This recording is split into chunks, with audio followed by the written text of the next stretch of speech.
तो हमारे चैनल की एक बिल्कुल ही नई वीडियो के अंदर आप सभी का स्वागत है। आज हम जिस मूवी के बारे में बात करने वाले हैं उस मूवी का नाम है पुष्पा 2 और ये पुष्पा 2 जिसका पूरा नाम पुष्पा 2 द रूल है, वो पुष्पा 1 मूवी का सीक्वल है जो कि इंडिया के अंदर कल रिलीज हुई है। और इस पुष्पा 2 मूवी को लेकर खास बात तो ये है कि ये movie south superstar Allu Arjun की इस साल की इकलौती और सबसे बड़ी मूवी है। और अब क्योंकि मैं इस मूवी को देख चुका हूँ इसीलिए मैं ये बात बोल सकता हूँ कि अगर आप सभी को पुष्पा 1 पसंद आई थी तो आपको पुष्पा 2 जरूर पसंद आएगी, क्योंकि पुष्पा 2 मूवी पुष्पा 1 से भी बहुत ज्यादा बढ़िया है। सो इसीलिए आज की इस वीडियो के अंदर मैं इसी पुष्पा 2 मूवी को डिटेल से एक्सप्लेन करने जा रहा हूँ और आप सबको इस मूवी की पूरी कहानी बताने जा रहा हूँ ताकि आप सब भी घर बैठे इस पूरी मूवी को एंजॉय कर सकें। तो इसी बात पे जल्दी से वीडियो को लाइक कर दीजिए और कमेंट्स में पुष्पा लिख दीजिए ताकि हमें भी ये पता चल सके कि आपको मूवी की स्टोरी पसंद आई है। और हाँ, जिन्होंने चैनल को सब्सक्राइब नहीं कर रखा है वो सब जल्दी से चैनल को सब्सक्राइब कर लीजिए और हमारे चैनल की सारी लेटेस्ट वीडियोस को सबसे पहले देखने के लिए सब्सक्राइब बटन के बगल के बेल आइकन को भी ऑल पर सेट कर लीजिए। तो आइए अब हम बिना किसी देरी के आज की इस कमाल की वीडियो को स्टार्ट करते हैं।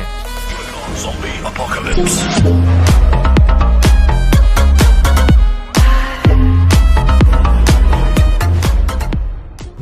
सो ये तो आप सब जानते ही हैं कि पुष्पा 2 पुष्पा 1 का सीक्वल है, यानी कि पुष्पा 2 के अंदर हमें जो भी सीन्स दिखाए गए हैं वो सभी पुष्पा 1 के आगे के हैं। और इसीलिए जिन्होंने भी पुष्पा 1 नहीं देखी है या फिर देखी तो है पर उन्हें याद नहीं है, उन सभी के लिए हम पुष्पा 1 को रिकैप कर लेते हैं, यानी कि 1-2 मिनट के अंदर पुष्पा 1 में जो भी हुआ उसे जान लेते हैं ताकि हम पुष्पा 2 की कहानी को बिल्कुल अच्छे से समझ सके। तो अब जो पुष्पा मूवी है उसके अंदर 2 ही मेन चीजें हैं, जिनमें से पहला है खुद पुष्पा और दूसरा है लाल चंदन। पुष्पा की बात करें तो पुष्पा राज एक बहुत ही बहादुर और अक्लमंद इंसान है और पुष्पा की एक खासियत है कि वो ना तो किसी से डरता है और ना ही किसी के आगे झुकता है। अब पुष्पा के जो फादर थे उनकी 2 बीवियां थी, जिनमें से पहली बीवी से उन्हें 2 बेटे थे और दूसरी वाइफ से 1 बेटा जो कि पुष्पा था। लेकिन अब क्योंकि पुष्पा के फादर ने पुष्पा की मदर से कभी शादी नहीं की थी, इसीलिए पुष्पा के जो दोनों सौतेले भाई थे वो पुष्पा को अपना भाई नहीं मानते थे। यहाँ तक कि जब पुष्पा के फादर की डेथ हो गई तब पुष्पा के दोनों सौतेले भाइयों ने पुष्पा और उसकी मदर को जायदाद से बेदखल कर दिया और पुष्पा को नाजायज करार कर दिया, जिसके बाद से पुष्पा अपनी मदर के साथ रहने लगा। और जब पुष्पा जवान हो गया तब वो मजदूरी का काम करने लगा। लेकिन अब क्योंकि पुष्पा के अंदर किसी के सामने ना झुकने का एक एटीट्यूड था,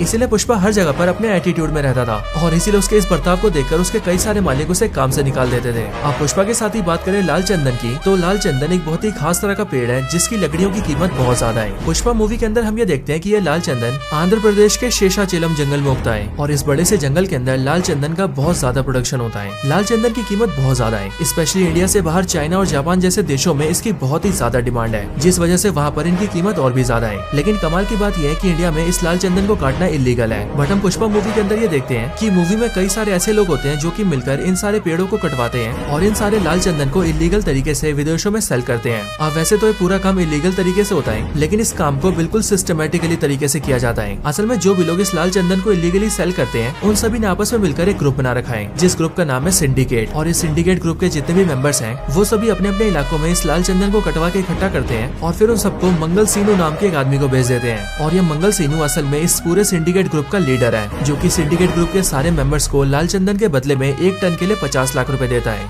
यानी कि 1 किलो लाल चंदन के लिए 5000 रुपए। लेकिन हाँ, सिंडिकेट का ये लीडर यानी कि मंगल सीनू इस सारे लाल चंदन को लेकर आगे किसी और को बेचता है, जिसका नाम है मुरुगन। और ये मुरुगन तमिलनाडु के चेन्नई से ऑपरेट करता है और वो मंगल सीनू को 1 टन लाल चंदन के बदले में 1.5 करोड़ रुपए देता है, जिसके बाद ये मुरुगन इस लाल चंदन को बाहर बेच देता है, यानी कि इंटरनेशनल बायर से डील करता है। अब सिंडिकेट ग्रुप की बात करें तो इसी ग्रुप के अंदर जो मंगल सीनू है वो न सिर्फ पूरे सिंडिकेट का लीडर है बल्कि वो सबसे खतरनाक आदमी भी है। लेकिन ग्रुप में उसी की तरह एक और खतरनाक आदमी होता है जिसका नाम होता है कोंडा रेड्डी। और ये कोंडा रेड्डी सिंडिकेट ग्रुप का मेंबर होता है और ये भी बाकियों की तरह मंगल सीनू को माल सप्लाई करता है। और यहीं पर ही बात करें अपने हीरो यानी कि पुष्पा राज की, तो पुष्पा राज जो कि पहले मजदूरी किया करता था वो बाद में जाकर इसी कोंडा रेड्डी के लिए काम करने लगता है, यानी कि पुष्पा भी इसी कोंडा रेड्डी के लिए लाल चंदन की कटाई करता है। लेकिन अब लाल चंदन की कटाई में एक बहुत ही बड़ा खतरा होता है और वो ये कि ये इलीगल होने की वजह से पुलिस हमेशा इन पर छापा मारती है और कई बार वो सारे मजदूर जो कि लाल चंदन काट रहे होते हैं वो पकड़े भी जाते हैं। और एक बार ऐसे ही जब पुष्पा भी लाल चंदन काटने जाता है तब पुलिस का छापा पड़ता है, जिस वजह से सारे मजदूरों को भागना पड़ता है। बट फिर यहीं पर ही पुष्पा सारे मजदूरों को एक करता है और वो सारे लाल चंदन को पुलिस से बचा लेता है, जिसके बाद ये पुष्पा के इस काम को देखकर कोंडा रेड्डी उसे पार्टनर बना लेता है और उसे कमाई की हिस्सेदारी देने लगता है। इसके बाद ही पुष्पा लाल चंदन को पुलिस से बचाने के लिए कई तरीके निकालता है और उन तरीकों से पुलिस को चकमा देके वो लाल चंदन को बहुत ज्यादा सप्लाई करता है। लेकिन फिर उसी दौरान पुष्पा को पता लगता है कि सिंडिकेट का लीडर मंगल सीनू सभी लोगों को 1 टन लाल चंदन चंदन के बदले में सिर्फ 50 लाख रुपए देता है और वो आगे इसे 1.5 करोड़ में बेचता है। और इसीलिए इसके बाद ही जब सिंडिकेट की मीटिंग होती है तब वहाँ पर ही पुष्पा इस बात को रखने का फैसला करता है। इसी मीटिंग के अंदर एरिया का एमएलए भी आता है जिसका नाम होता है एमएलए सिंदप्पा। और अब क्योंकि एमएलए सिंदप्पा का सिंडिकेट पर काफी कंट्रोल होता है इसलिए पुष्पा एमएलए को ये बात बताता है और वो एमएलए से कहता है कि मंगल सीनू सबको धोखे में रखता है और वो सबसे ज्यादा प्रॉफिट खुद खा जाता है। जिसके बाद ये बात जानते ही जो एमएलए होता है वो मंगल सीनू को सिंडिकेट से हटा देता है और पुष्पा राज को सिंडिकेट का नया लीडर बना देता है। जिसके बाद ही पुष्पा न सिर्फ पूरे सिंडिकेट को रूल करता है बल्कि वो लाल चंदन सप्लाई कर करके बहुत ज्यादा पैसे बनाता है। लेकिन फिर उसी टाइम पर उनके एरिया का एसपी चेंज होता है और जो नया एसपी आता है उसका नाम होता है एसपी भंवर सिंह शेखावत। ये एसपी शेखावत बहुत ही ज्यादा एरोगेंट आदमी होता है, यानी कि इसके अंदर बहुत ज्यादा घमंड होता है और इसे हमेशा दूसरों से इज्जत चाहिए होती है। और जब डिस्ट्रिक्ट के अंदर इस एसपी की ज्वाइनिंग होती है तभी पुष्पा एसपी के पास कुछ पैसे लेकर जाता है ताकि एसपी शेखावत पैसे लेता रहे और पुष्पा के काम में रुकावट न डाले। लेकिन जब पुष्पा एसपी शेखावत के पास आता है तब वो उसे पैसे तो देता है बट वो उसे इज्जत नहीं देता है और इसीलिए एसपी शेखावत को ये बात बहुत बुरी लगती है जिस वजह से वो पुष्पा की बहुत ज्यादा बेइज्जती करता है। लेकिन अब क्योंकि उसी टाइम पर पुष्पा की शादी होने वाली होती है इसीलिए वो उस टाइम पर तो एसपी से कुछ नहीं बोलता है। लेकिन फिर जिस दिन पुष्पा की शादी होने वाली होती है वो उसी दिन एसपी शेखावत से मिलता है और उसके सारे कपड़े उतार के उसे बहुत बेइज्जत करता है और साथ ही साथ वो एसपी शेखावत से ये भी बोलता है कि बिना पुलिस की वर्दी के उसकी कोई औकात नहीं है। एंड फिर इसके बाद ही पुष्पा की तो शादी हो जाती है लेकिन जो एसपी शेखावत होता है वो बहुत ज्यादा गुस्सा होता है और वो ये फैसला करता है कि वो पुष्पा से अपना बदला लेगा। अब इसके आगे से शुरुआत होती है पुष्पा 2 की और पुष्पा 2 की स्टार्टिंग होती है हम सीधा जापान को देखते हैं। स्टार्टिंग में हमें जापान देश का योकोहामा पोर्ट दिखाया जाता है और यहाँ हम ये देखते हैं कि इस योकोहामा पोर्ट पर कई सारे लेबर शिप से कंटेनर्स उतार रहे होते हैं। लेकिन तभी एक क्रेन से एक कंटेनर नीचे गिर जाता है और इसीलिए जैसे नीचे गिरते ही वो खुलता है वैसे वो लोग ये देखते हैं कि उस कंटेनर के अंदर लाल चंदन भरा हुआ है एंड इसीलिए उसे देखकर वो लोग अपने बॉस को बुलाते हैं। और जब उनका बॉस वहाँ पर आता है तब वो उस लाल चंदन को देख के कहता है कि ऐसा होना पॉसिबल नहीं है क्योंकि लाल चंदन वो भी उसकी परमिशन के बिना यहाँ पर आ नहीं सकता है। लेकिन फिर इसके बाद ही जो उसके साथ आदमी आए होते हैं वो उनसे उस कंटेनर की तलाशी लेने के लिए कहता है। जिसके बाद ही जैसे वो लोग अंदर जाते हैं वैसे वो लोग ये देखते हैं कि उस कंटेनर के अंदर एक इंसान भी है और जब वो आदमी बाहर आता है तब हमें पता लगता है कि वो और कोई नहीं बल्कि पुष्पा राज है। लेकिन पुष्पा को देखकर वो सब लोग उस पर अटैक कर देते हैं जिसके रिस्पॉन्स में पुष्पा भी उन सबको मारता है। लेकिन फाइट के दौरान ही वो सभी लोग पुष्पा से पूछते हैं कि आखिरकार वो कौन है और वो यहाँ पर क्यों आया है। जो सुनकर पुष्पा भी उन सबको जापानी में कहता है कि उसका नाम पुष्पा राज है और वो यहाँ पर अपनी पेमेंट लेने आया है। पुष्पा कहता है कि इंडिया से उसका लाल चंदन यहाँ पर तो आता है बट यहाँ पर लाल चंदन लेने वाले उसकी पेमेंट नहीं कर रहे हैं और पुष्पा अपने पैसे कभी नहीं छोड़ता है इसीलिए वो यहाँ पर अपने पैसे लेने आया है। बट यहाँ पर इसी फाइट के बीच ही हम ये देखते हैं कि उन्हीं जापानियों में से एक आदमी पुष्पा पर गोली चलाता है और वो गोली सीधा पुष्पा के बाएं कंधे पर लगती है जिस वजह से पुष्पा सीधा समुद्र में गिर जाता है। लेकिन पानी में गिरने के बाद ही पुष्पा को कुछ मेमोरीज आती हैं और वो यहीं पर अपनी बीती स्टोरी याद करता है। अब इसके बाद ही जैसी स्टोरी स्टार्ट होती है वैसे हम भी ये देखते हैं कि स्टोरी सीधा वहीं से शुरू होती है जहाँ पर पुष्पा 1 खत्म हुई थी और इसीलिए इस टाइम पर हम ये देखते हैं कि पुष्पा राज शादी कर चुका है, वो सिंडिकेट का लीडर बनके सिंडिकेट को रूल कर रहा है, उसका लाल चंदन का बिजनेस बहुत ही बढ़िया चल रहा है और एमएलए सिंदप्पा जिसने कि उसे सिंडिकेट का लीडर बनाया था उससे भी उसके रिलेशंस बहुत अच्छे हैं। यहाँ तक कि पुष्पा के लिए जो मजदूर काम करते हैं वो सभी पुष्पा के लिए काम करके बहुत ज्यादा खुश हैं क्योंकि पुष्पा न सिर्फ उन्हें अच्छे पैसे देता है बल्कि वो उन सबका ध्यान भी रखता है। अब इसके बाद एक दिन हम ये देखते हैं कि पुष्पा के सारे मजदूर लाल चंदन काटने के लिए जंगल जाते हैं और जंगल जाने के लिए वो हमेशा की तरह ट्रक में बैठते हैं और जाने लगते हैं। लेकिन फिर यहीं पर ही हम ये नोटिस करते हैं कि यहाँ पर इन सारे मजदूरों के बीच ही एसपी शेखावत भी होता है जो कि एक मजदूर का भेस लेकर उन सबके बीच में घुस जाता है और फिर इसके बाद ही वो भी लाल चंदन काटने के लिए सीधा जंगल में जाता है और सारे मजदूरों के साथ लाल चंदन काटने लगता है। लेकिन फिर कुछ टाइम बाद ही हम ये देखते हैं कि उन सभी को वहाँ पर बहुत सारे पुलिस वाले घेर लेते हैं जिसके बाद एसपी शेखावत अपना असली रूप दिखाता है और वो अपनी बंदूक निकालकर सबको बताता है कि वो एसपी शेखावत है और अब उसने उन सारे मजदूरों को लाल चंदन को काटते हुए रंगे हाथों पकड़ा है एंड इसीलिए एसपी शेखावत उन सबको अरेस्ट कर लेता है और सभी को पुलिस स्टेशन के सेल में बंद कर देता है। लेकिन अब ये बात जैसी पुष्पा को पता लगती है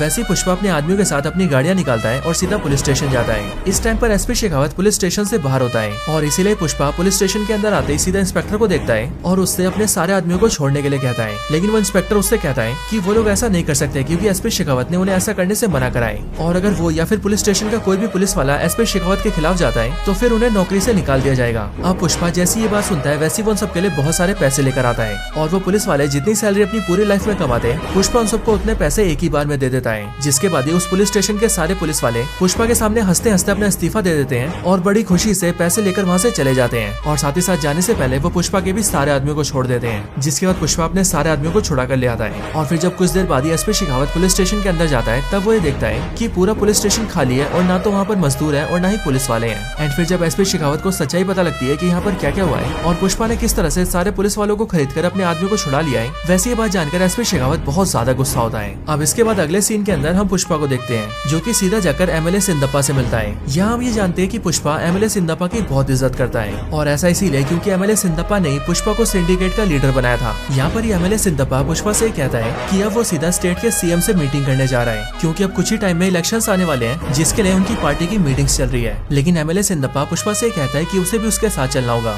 यानी कि वो दोनों ही जाकर सीएम से मिलेंगे। अब इसके बाद ही पुष्पा अपने घर आता है और अपनी वाइफ को बताता है कि वो सीएम से मिलने जा रहा है, और इसीलिए श्रीवल्ली जैसी इस बात को सुनती है वैसी वो पुष्पा से कहती है कि जब वो सीएम से मिलेगा तब उसे सीएम के साथ एक फोटो खिंचवानी होगी, क्योंकि वो अपने पति पुष्पा और सीएम की फोटो को अपने घर में लगाना चाहती है, ताकि वो लोगों को ये दिखा सके कि उसके पति पुष्पा की सीएम तक बातचीत है। अब श्रीवल्ली की बात सुनकर पुष्पा उसकी बातों पर हंसता है और फिर वो अपनी वाइफ श्रीवल्ली से कहता है कि वो ऐसा करेगा और वो अपनी वाइफ के लिए सीएम के साथ फोटो खिंचवाएगा। अब इसके बाद ही पुष्पा एमएलए सिंदप्पा के साथ सीधा सीएम ऑफिस जाता है और वहाँ जाकर सीएम से बातचीत करता है। यहाँ पर जो सीएम होता है वो एमएलए और पुष्पा दोनों से मिलता है, लेकिन जब पुष्पा सीएम से फोटो खिंचवाने की बात करता है तब सीएम पुष्पा को साफ मना कर देता है। और सिर्फ यही नहीं बल्कि वो पुष्पा की बहुत ज्यादा बेइज्जती भी करता है और वो सीएम पुष्पा को पैर के जूतों से कंपेयर करता है। इन बातों को सुनकर एमएलए सिंदप्पा सीएम से कहता है कि असल में फोटो खिंचवाने की इच्छा पुष्पा की वाइफ की है, इसीलिए आप पुष्पा के साथ एक फोटो खिंचवा लीजिए। बट ये बात सुनकर भी सीएम गुस्सा होता है और वो पुष्पा को ना समझ आदमी कहता है जो कि अपनी बीवी की बात सुन रहा है, और फिर ये सारी बातें बोलकर सीएम एमएलए और पुष्पा दोनों को वहाँ से भेज देता है। अब इसके बाद ही हमें देखते हैं कि सीएम की बातें पुष्पा को बहुत ज्यादा हिट करती है और उन बातों से पुष्पा को बहुत ज्यादा बुरा लगा होता है। लेकिन यहाँ पर ही एमएलए सिंदप्पा पुष्पा को संभालता है, जिसके बाद ही पुष्पा एमएलए से एक सवाल पूछता है। पुष्पा एमएलए सिंदप्पा से कहता है कि क्या अगर कल को आप सीएम बनते हैं तो क्या आप मेरे साथ फोटो खिंचवाएंगे? जो सुनकर एमएलए सिंदप्पा कहता है हाँ मैं तुम्हारे साथ फोटो खिंचवाऊंगा, लेकिन असल में मैं सीएम नहीं बन सकता, मैं तो सिर्फ मामूली सा एमएलए हूँ। पर इस बात पर पुष्पा एमएलए से कहता है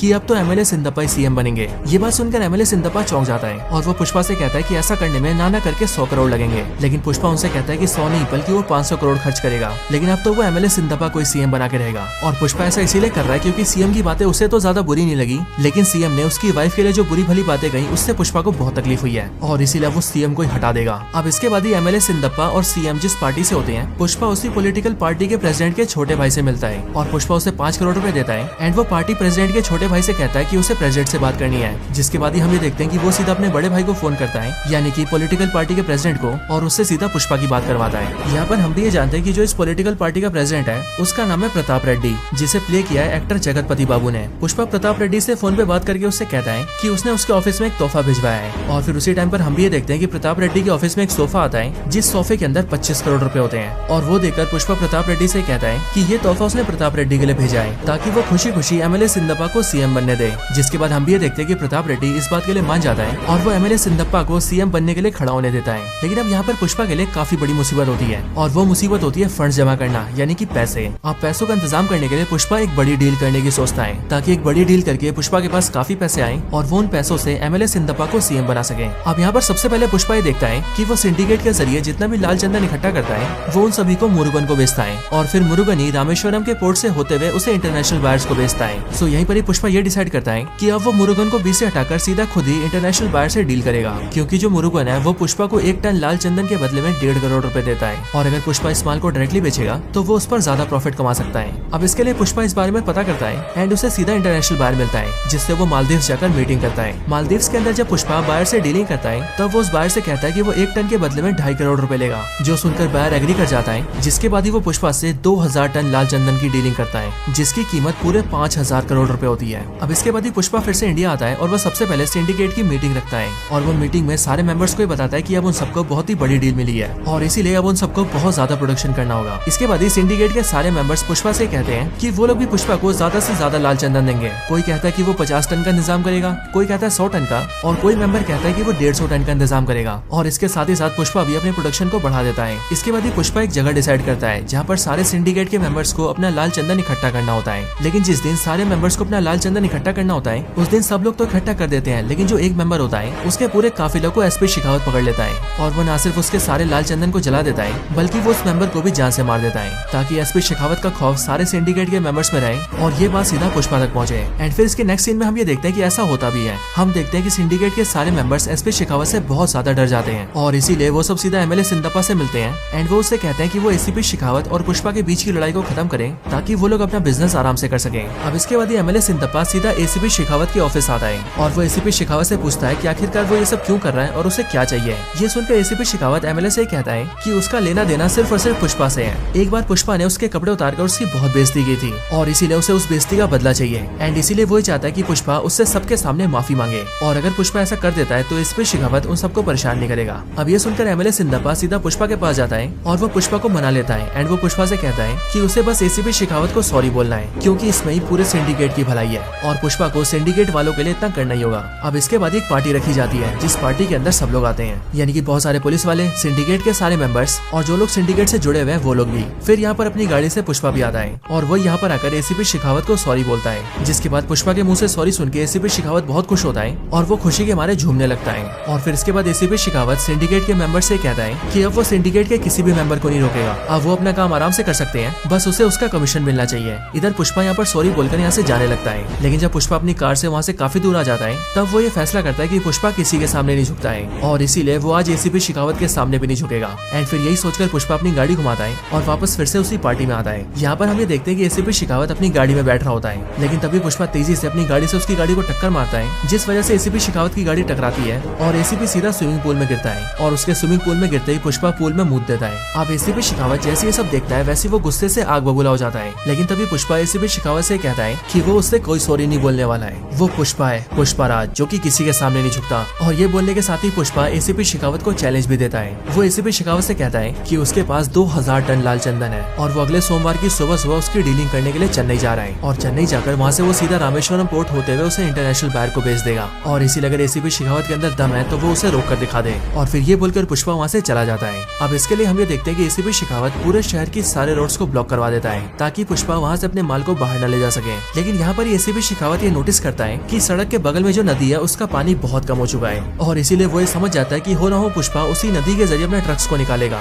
और कुछ टाइम बाद हमें भी ये पता लगता है कि एसीपी शेखावत बिल्कुल सही है, क्योंकि पुष्पा ने अपने सारे ट्रक्स को नदी के जरिए भेजा होता है। आगे एसीपी शेखावत जल्दी से उन सारे ट्रक्स को घेर लेता है और लाल चंदन से भरे हुए सारे ट्रक्स को पकड़ लेता है। लेकिन फिर कुछ टाइम बाद ही उसे पता लगता है कि पुष्पा ने उसे चकमा दे दिया है और ऐसा इसीलिए क्योंकि एसीपी शेखावत ने जो भी ट्रक्स पकड़े होते हैं उन सभी के अंदर पुष्पा ने मामूली लकड़ी रखी होती है, वो भी लाल पेंट करके। और इस तरह से एसीपी शेखावत को चकमा देके पुष्पा अपने 2000 टन लाल चंदन को इंडिया से बाहर निकाल देता है और अपने इंटरनेशनल बायर को भेज देता है। इधर एसीपी शेखावत को जब ये पता लगता है कि वो सारी लकड़ी नकली है तब वो बहुत ज्यादा गुस्सा होता है और गुस्से में आग बबूला होकर वो सारी लकड़ियों को जला देता है। और हाँ दोस्तों, एसीपी शेखावत इन सारी लकड़ियों को जिन गोदाम के अंदर जलाता है वहाँ पर वो खुद भी अपने आप को जलाकर खत्म कर लेता है और हमें ऐसा दिखाया तो जाता है कि उसने आत्महत्या कर लिया है। लेकिन दोस्तों मेरा ही मानना है कि एसपी शेखावत अभी भी जिंदा है एंड वो आगे फिर से आएगा। लेकिन अब इसके आगे की बात करें तो अगले सीन के अंदर हम ये देखते हैं कि अब पुष्पा की डील होने के बाद उसके पास बहुत सारे पैसे आते हैं और इसीलिए वो इलेक्शंस के अंदर बड़े आराम से एमएलए सिंदप्पा को सीएम बनवा देता है। एमएलए सिंदप्पा जैसे सीएम बनता है वैसे वो बहुत ज्यादा खुश होता है और इसीलिए वो पुष्पा से मिलने सीधा उसके घर आता है और घर आकर वो पहले पुष्पा के साथ खाना खाता है एंड फिर वो पुष्पा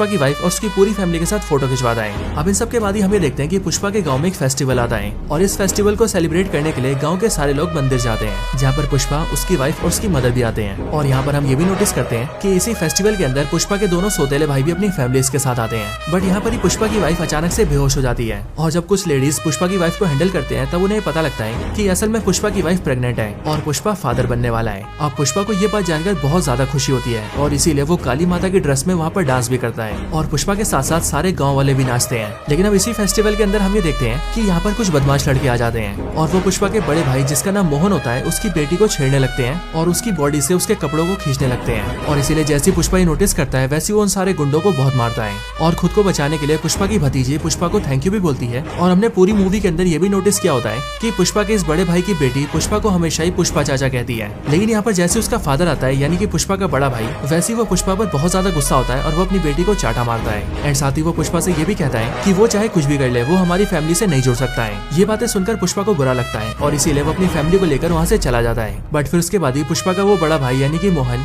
उन सभी लोगों के सर के बाल कटवा देता है और उन सबको गधे पे बिठा के घुमाता है, जिस वजह से उन सारे लड़कों को बहुत ज्यादा गुस्सा आता है। लेकिन अब इसके बाद ये दिन बीत जाता है। बट कुछ दिन बाद ही हम ये नोटिस करते हैं कि वो सब जो लड़के हैं जिन्हें पुष्पा ने पीटा था वो सब अपना बदला निकालने के लिए पुष्पा के बड़े भाई की बेटी को किडनैप कर लेते हैं। और अब क्योंकि पुष्पा के बड़े भाई ने उन सबको गंजा करके गधे पे बिठाया था, इसीलिए वो लोग उसे फोन करके कहते हैं कि वो भी अब टीवी पर आएगा और लाइव टेलीकास्ट करके बीचों बीच रोड पे अपने आप को टकला करेगा। ये बातें जानकर पुष्पा के बड़े भाई की जो वाइफ होती है यानी कि पुष्पा की भाभी, वो सीधा पुष्पा के घर आती है और ये सारी बातें पुष्पा को बताती है। और पुष्पा को जैसे ये पता लगता है कि उसकी भतीजी को किडनैप कर लिया गया है, वैसे ही पुष्पा बहुत ज्यादा गुस्सा होता है और वो अपने लोगों को लेकर सीधा मीडिया हाउस जाता है और वहाँ पर खुद को लाइव टेलीकास्ट करते हुए सबके सामने ऐलान करता है कि जिसने भी उसकी भतीजे को किडनैप किया है वो चुपचाप उसकी भतीजे को वहीं पर छोड़ दे जहाँ से उसने उसे उठाया है, और अगर वो ऐसा नहीं करता है तो पुष्पा एक एक आदमी को चुन चुन के मारेगा। अब इसके बाद ही वो लड़का जिसने लड़की को किडनैप किया था वो सीधा पुष्पा को फोन करता है और वो पुष्पा से कहता है कि वो उसे एक एड्रेस दे रहा है जिस एड्रेस पर वो उस लड़की के साथ है और अगर पुष्पा को उसे बचाना है तो वो पुष्पा को बचाने के लिए वहाँ पर अकेला आए। लेकिन इसी टाइम पर हम दूसरी साइड ये भी देखते हैं कि पुष्पा के इस लाइव टेलीकास्ट को पार्टी के हेड प्रताप रेड्डी ने भी देखा होता है और इसीलिए ये देखकर वो सीधा एमएलए सिंदप्पा को बुलाता है जो कि अब सीएम बन चुका है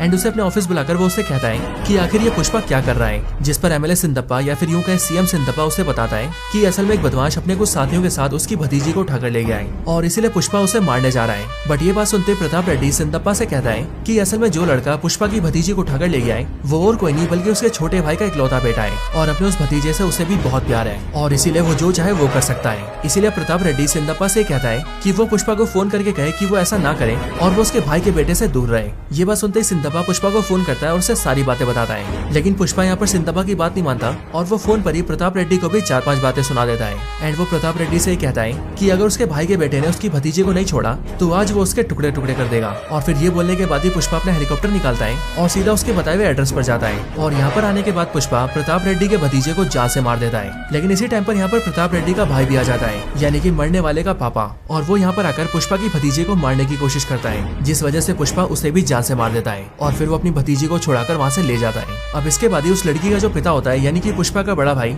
उसे अपने किए पर बहुत ज्यादा अफसोस होता है और उसे पुष्पा की अच्छाई देखकर शर्म आ जाती है और इसीलिए वो ये फैसला करता है कि अब वो पुष्पा से माफी मांगेगा और उसे परिवार का दर्जा देगा। इसी टाइम पर उसकी बेटी की शादी फिक्स होती है एंड इसीलिए वो जल्दी से कार्ड छपवाता है और वो कार्ड लेकर सीधा पुष्पा के घर जाता है और वहाँ पर वो पुष्पा की मदर को कार्ड देते हुए कहता है कि पुष्पा को और पूरे परिवार को उसकी बेटी की शादी में आना है क्योंकि शादी पर सारा परिवार एक साथ होता है। पुष्पा जब ये बात जानता है तब उसे भी बहुत ज्यादा खुशी होती है और फिर इसीलिए वो भी अपनी भतीजी की शादी में जाता है जहाँ पर पूरी फैमिली एक साथ रीयूनाइट हो जाती है और अब पूरा परिवार एक साथ होता है। और दोस्तों यहाँ पर ही हम 2 सीन देखते हैं जहाँ पर पहले सीन में तो पुष्पा की भतीजी की शादी हो रही होती है लेकिन वही दूसरे सीन के अंदर हम ये देखते हैं कि प्रताप रेड्डी अपने छोटे भाई और छोटे भाई के बेटे दोनों की चिता को जला रहा होता है और उनका फ्यूनरल सेलिब्रेट कर रहा होता है। लेकिन दोस्तों इसी टाइम पर हम ये नोटिस करते हैं कि प्रताप रेड्डी और पुष्पा दोनों के लिए फूल के गुलदस्ते आते हैं और उन दोनों गुलदस्तों के अंदर एक जैसे बॉम्ब रखे होते हैं यानी कि एक ही आदमी ने उन दोनों में बॉम्ब डाले होते हैं। और अगले सीन में हमें वो आदमी दिखता है जिसने उन दोनों में बॉम्ब डाले हैं और वैसे यहाँ पर हमें उसका फेस तो नहीं दिखता है बट वो इस टाइम पर काफी दूर ऊंचाई पर खड़ा होता है और वो यहाँ से एक ही बार में बटन दबा के दोनों बॉम्ब्स को ब्लास्ट कर देता है।